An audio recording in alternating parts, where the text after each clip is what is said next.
Welcome back to Hardware Unboxed. Guess what we haven't done this month? It is time for the monthly Q&A. We've asked you guys what you would like us to address. We've got plenty of questions, so let's get into them. Okay, we'll kick things off with a question. That's probably a good place to start. What recent 2 years or less technologies do you think are or will be a game changer for PC hardware? Not counting our RGB overlords, of course.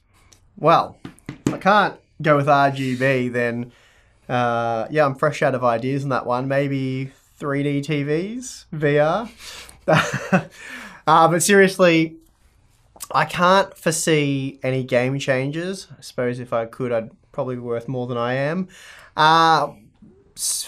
In our realm of GPU and CPU testing, all that kind of stuff, I think 7 nanometers will be the next big step in the world of CPUs and GPUs. So that's the thing we're most excited to see. But short of that, you got nothing? No, not really. Can't see the future either, unfortunately. Tim's got nothing for us either, so we're useless. All right, next question. Is a faster gaming CPU necessary? Are we meant to always stay under 144 Hz on a 144 Hz monitor? Anyway, have I been asking you to do this video for a long time? I think we get asked this pretty much every Q&A. Some form of question about should you run a monitor with, you know, frame rates above the refresh rate of the monitor. It's a good question, so don't get me wrong. It's just that I've been telling Tim to address this one for so long. Really on me about that one. Come on. But basically, like we've said in the past, you get a more responsive game experience if you run your frame rate that is above the refresh rate of the monitor. Mm-hmm. So you don't necessarily have to run at 144 FPS on 144 Hz monitor. If you're running at 250 FPS, it'll be more responsive. 500 FPS, more responsive again, simply because it can, you know, get the frame that comes out of the display will be the most recent relative to your mouse inputs and all that. So yeah. So games like StarCraft 2, not that important. Games like your Call of Duties, Battlefront, Battlefields, all those, a bit more important. So.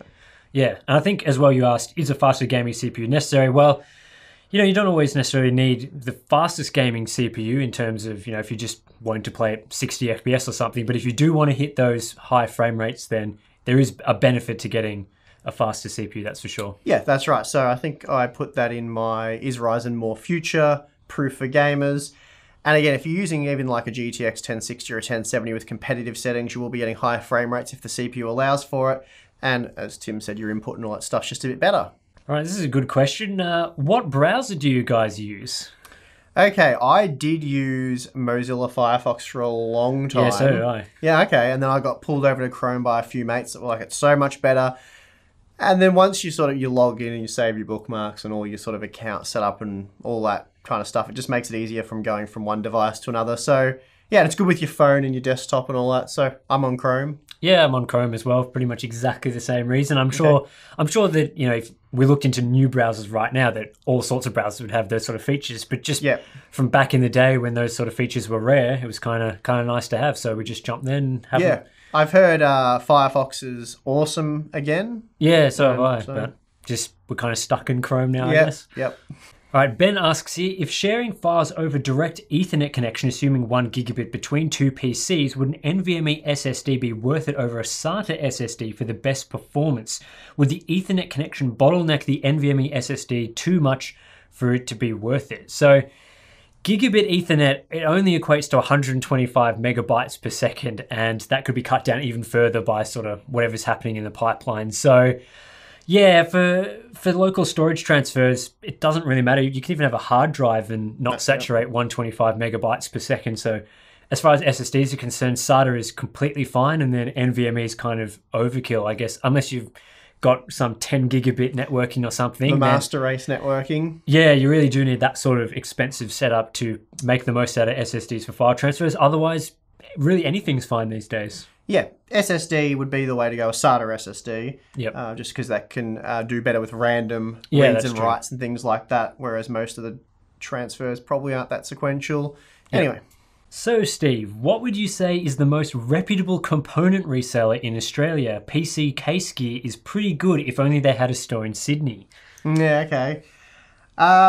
Well, we don't obviously buy a lot of stuff. We still do buy plenty of hardware, but not as much as you possibly might imagine. I don't know, it depends on how you view that. But anyway, to be perfectly honest, we are PC Case Gear fanboys, just because they've been so great to us, the channel, even when the channel was much smaller than it is even now. They were always happy to offer a helping hand, lend us whatever we needed, get whatever sort of stuff we needed, and sort of no questions asked there. They didn't ask for shout outs or demand anything. It was just, they just seemed happy to help. So yeah, we obviously really like those guys, so we highly recommend them. They seem like a really nice company, great people to work with. And so yeah, to answer your question though, I think Sydney as well. I'm obviously not familiar with stores there. We're from Melbourne, Victoria. I think Umart is pretty good. Have you heard much about Umart? Oh, I wouldn't really know. I just usually buy most stuff from PCK. Okay, yeah, well, they've got a few stores in New South Wales, and I think their stuff's relatively cheap. I've got a cousin who shops with them, and he's had no complaints, so yeah, maybe Umart.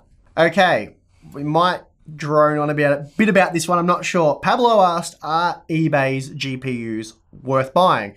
And I replied to him saying, do you mean ex-mining cards? Do you mean the cheap Chinese cards? Or do you mean just secondhand GPUs in general? And we didn't get a response in time before shooting this video. So I guess we'll just quickly go over those.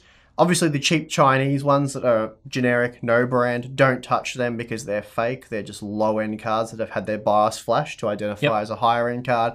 So they're a complete and utter rip-off. I don't know why eBay isn't stamping out the sellers that do that, because they're definitely not. So avoid those, stick to your known brands, your Sapphires, MSI, Asus, Gigabyte, whoever. As for ex-mining cards, I mean, often secondhand GPUs aren't really advertised as ex-mining cards unless they're like in a bundle of 8. I don't really know what advice I would give on those, because it really depends on how they were used to mine, whether they were undervolted and if they were in a cool room, or if they were heavily abused and they could be on the edge of dying or have mad coil wine or something like that. Would you agree? Yeah. I think in the situation of buying used GPUs from eBay, you should probably just assume most of them have been used for mining, even though at this point, yeah, even though it might not seem like they're used for mining. Just go about your practices with buying used GPUs as if it had been sort of tortured in that way, and then sort of look at what options are available and what the sellers are sort of saying. So make sure you're getting a good discount on it. And I think that pretty much covers just secondhand shopping in general, I suppose. There's obvious pitfalls, so you've got to make sure you're getting it. I think I've said in the past, I'd always want at least a 40% discount over what it costs to buy new. That's at least that much for your secondhand stuff. I think people often say about half price secondhand gear. You're not going to get a half price 1080 Ti because obviously the demand's still there. But just be careful with what you're buying. Sort of goes without saying. Definitely buying used stuff is worth it if your budget is tight, and you can definitely get lots of good deals. But again, you just got to be wary of what's out there and how people have used them. Yeah. Okay, next question. How do I decrease my GTX 1070 Ti FE cards? That's the Founders Edition model. It hits 80 degrees Celsius. Will 80 degrees damage the GPU after 3 to 4 years? For the Founders Edition cards, the short answer to that is no. Although many people will tell you that that is hot, they sort of want to run at 70 degrees or less, which is what most of the board partner cards do. For the FE models, that's actually the temp target. Actually, I think 84 degrees may be the exact temp target on that one. So they are designed to run at those temperatures, so they're not going to die, or it's doing that for years on end is not going to kill them, or it shouldn't. I mean, they're only hitting those temperatures for, well, you're gaming anyway, so it's not going to do it for the entire life of the card. But if you could improve case airflow to reduce temperatures, or at least stop it from the fans from spinning up. That's probably what you're mostly going to be running into there, is the fan will spin up to keep it at 84 degrees. Because if you do exceed that, it will start to throttle. That'll be lowering the clock speeds of the cores. So to avoid that and get maximum performance, you want to keep it at under 84 degrees. So if you're achieving 80 degrees, and that's perfectly fine, and you're at no risk of damaging the card. Okay, next question. I like this, nice, short and to the point. Is 8GB of RAM enough for gaming? We did a big in-depth video late last year on this. In short, it is enough for gaming for most titles. You won't have any problems there. 16GB, obviously ideal at this point. But for games like your Overwatch, Fortnite, what other examples can I give? Those sort of games anyway, the commonly played games that are quite popular, 8 gigabytes will be fine. A game such as, what have we got here, Battlefield 1, I made a note of that. That's a game that definitely used 16 gig of RAM, no worries. You'll get a bit of stuttering with 8 gigabytes. I imagine the upcoming Battlefield 5 will also require 16 gigabytes for a smooth gameplay at all times. So yeah, 8 gigabyte is definitely what I would describe as being the minimum. Would you agree? You've seen that with your laptops. 16 ideal. Anything over that's definitely overkill. 32 gigabytes definitely isn't required for gaming. There's no games that take advantage of that much memory that I'm aware of. You'll also have to dump less information from the memory when loading whatever it is you plan on playing if you do use 16 opposed to 8. That's one advantage. And then if you like to alt-tab out of games, check things like that, your computer will be a lot less laggy when you do so. But other than that, I don't think there's too many titles that definitely need 16 gig of RAM. So it's kind of, I suppose, a balancing act. If you've got a budget system and you don't, you've got sort of a quad-core CPU or maybe up to a GTX 1060, then 8 gigabytes is going to be fine. But if you're going for Ryzen 7, because you've got a lot of cores there, then you really want at least 16 gigabytes, in my opinion. So I hope that makes sense. All right, another question here, and this is sort of about YouTube, so that's good for us. Why does YouTube stutter with 4K 60 FPS? Is it just Chrome, or what causes this? So I'll probably let you answer that one if you have any ideas on it. Yeah, I imagine that you run into some sort of hardware issue there. Either your CPU or whatever is not fast enough to decode that. I mean, 4K 60 FPS footage is quite intensive to decode without sort of your special hardware. And a lot of CPUs at the moment don't have that sort of dedicated decoding block for 4K 60, at least for the codecs and stuff that YouTube uses. So when you put your quality settings all the way up to 4K 60, usually it's offloading onto the CPU. And if your CPU isn't fast enough, you'll run into all sorts of stutters and other issues. So I would imagine that's a hardware issue for you, unfortunately. I know for sure on my Ryzen 7 system that 4K 60 footage runs perfectly fine. I do have a Titan XP as well, so that probably helps out a bit there too. But yeah, on the lower end systems, particularly laptops, you can run into a few issues with sort of 4K 60 on YouTube. All right, here's an interesting question. Do you think that AMD's 3rd gen processors will be able to hit a 5 gigahertz overclock thanks to the 7 nanometer node? If so, will this make them more viable against Intel, considering one of the main reasons Intel processors are better at gaming is their higher clock speeds? So it's pretty interesting to see what might be happening with the 7 nanometer node. I know that Global Foundries, which manufactures AMD's CPUs, their CEO or CTO, I think, said that they're making a lot of performance claims, at least with their 7 nanometer process. They were saying, at least a 2.7 times reduction in size compared to 14 nanometer.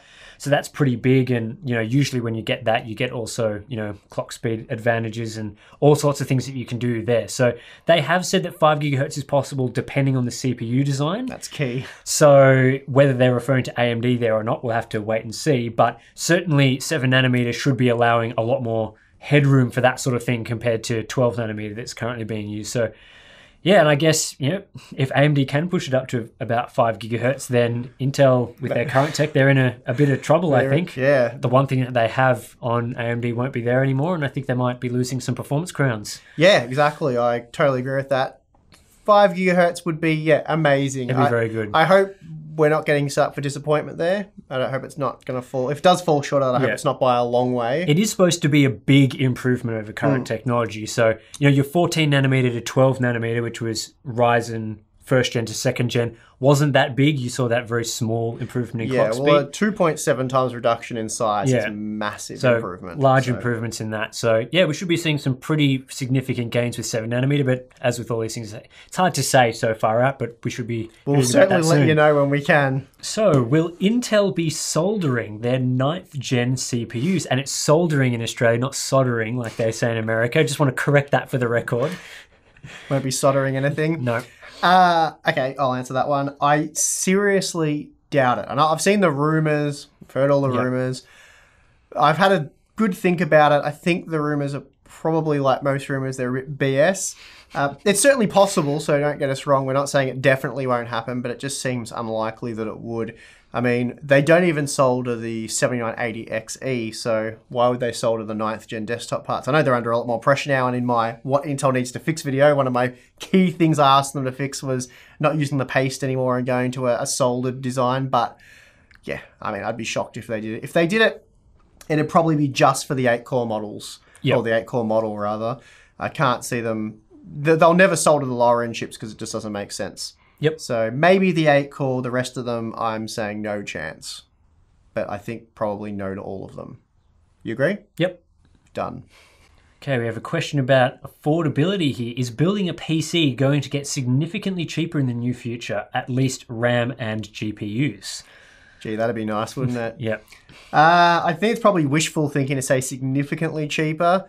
I mean, graphics cards are back to MSRP pretty much now anyway. You did a video just on that. Yep. So graphics cards aren't really any cheaper than they are now. I mean, memory prices will help there a little bit. DDR4 has plenty of improvement, there, but it's just one component. So while it will help for the budget systems, it's not going to make a big difference to your high-end systems.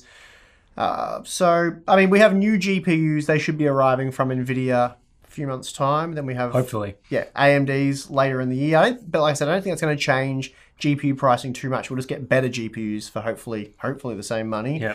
And honestly, I think the same thing would happen with memory as well, with DDR5. That will be coming out in a couple of years, I would imagine. I think I'm pretty pessimistic about all this pricing stuff, so I think DDR4 has a chance of staying the same price until DDR5 comes out, and then you'll just be upgrading to that. A lot of people say that. I obviously have no idea. We're just guessing. But if you look at the history of memory pricing, it's very... Yeah, that's true. It goes in cycles, and we should be coming... At the start of next year, 2019, we should be coming in the downwards cycle. Hopefully. So I said in my why it's a bad time for PC gamers to build computers or whatever it was. That series I did at the start of the year. Can't be expected to remember what the series was called. I said in that series I expect DDR4 pricing to fall early next year. So time will tell. All right, Steve, here's a question that I know you love getting. I don't understand why you think the 8350K sucks. It seems like a relatively good choice for a budget rig since there are cheaper motherboard solutions. Could you explain why the 8350K isn't good? By the way, it's coming in the mail for me. Well, firstly, my condolences on that one. Okay, so this has all come about because I named the Core i3 8350K as one of the worst CPUs in my top 5 worst CPUs video not that long ago. In my opinion, the CPU just makes little sense. No sense at all at its current asking price. And I say that because for, I believe it's the exact same price right now, you can get the Core i5 8400, and that's just a significantly better CPU in my opinion. But I'll get to that in a minute. And even worse, you can get the Ryzen 5 2600. I believe that's currently $10 US cheaper. So that's 3 times the threads for $10 less. And it's actually more than a $10 saving. You've got to factor in the fact that the 8350K, it's just a Core i3 processor and it doesn't come with a cooler, whereas you do get a good cooler. I know people hammer on about the Wraith Stealth not being a great cooler, but it's significantly better than no cooler, and it does allow you to run the Ryzen 5 2600 at up to, I think, about 4 gigahertz from memory. You might also say, well, the 8350K can be overclocked to 5 gigahertz, maybe even 5.2 gigahertz, and for gaming that makes it, a better CPU than something like the Ryzen 5 2600. Just on the note of overclocking though, all the 8350Ks that I've tried to overclock completely sucked. They topped out at 4.8 to 4.9 gigahertz. Even my sample, actually I didn't get a sample, I bought mine, but the first chip I bought only did 4.9. So that was a disappointment after all. My other Coffee Lake CPUs did at least 5 gigahertz. And a little bit of research from Silicon Lottery will tell you that half of them, only half of them manage 5 gigahertz. And I think it's something like 14% of them reach 5.2. So they're obviously not binned as well as the Core i5 and the i7 models. But even at 5.2 gigahertz, it's still slower than a Core i5 8400 for core heavy workloads. That's non-gaming workloads, of course. But then even for gaming, it'll still, like a Core i5 8400 will still allow you to hit 600 FPS or whatever it is in CSGO. So overclocking a quad core doesn't really help there. And for games like Battlefield 1, you will be right on the edge of a stuttery hell with the 8350K at 5.2 gigahertz or 5 gigahertz or whatever. So that CPU next year is just really going to struggle with AAA titles. And then talking about 5.2 gigahertz, if you plan on overclocking at 5.2 gigahertz, you obviously need a cooler to match, and it is a hot chip at 5.2 gigahertz. So you've got to spend something like $50 on a decent air cooler or more if you want an all-in-one liquid cooler. So in short, if you plan on overclocking, get the Ryzen 5 2600 because it's just a much faster, much better CPU, and it actually works out being cheaper at the end of the day. So if you're on a tight budget, my advice would be get the Ryzen 3 2200G or the Core i3 8100. So hopefully all that gives you some understanding of why I think the 8350K sucks. So is there any hope at all that game developers will move towards more core utilization in the near future? Will there be a Ryzen sponsored title showing off multi-core power, ashes of the benchmark for life? Okay, well, it's a bit of a tricky one, this one, for multiple reasons. We're certainly moving towards utilizing these core-heavy CPUs better, and I sort of touched on this in my, is Ryzen more future-proof for gamers video that I did not that long ago. It was probably only about a week ago now. Basically, in that video I said it's not going to happen tomorrow, it's not going to happen next week or next month or even next year. It's likely going to be quite a few years before we see games really pushing a Ryzen 7 CPU to its limits, and probably quite a few years before we see even the 6-core 12-thread Ryzen 5 CPUs being heavily utilized in games. I'll try to summarize this one quickly. I'll just get to the point because there's a few different aspects to this. Like, it's not just about spreading load across all the cores, which Ashes does do a great job of doing. You've actually then got to be fully utilizing all those cores. And while we do have quite a few games that will spread the load pretty well, almost as well as Ashes, you're not saturating something like a Ryzen 7 CPU. It's like 20 to 40%. So until we can get that up to probably 90%, that's when you're really going to see the older CPUs with less cores just really struggling, not being able to keep up in those titles. Okay, we're going to hit pause there. Plenty of questions answered, hopefully successfully, to their satisfaction. And then tomorrow we'll have part 2 if Tim gets that edited. So he's tasked with that job. Anyway, thank you for watching. Like, subscribe, share. That's still a thing, isn't it? And we'll see you again next time.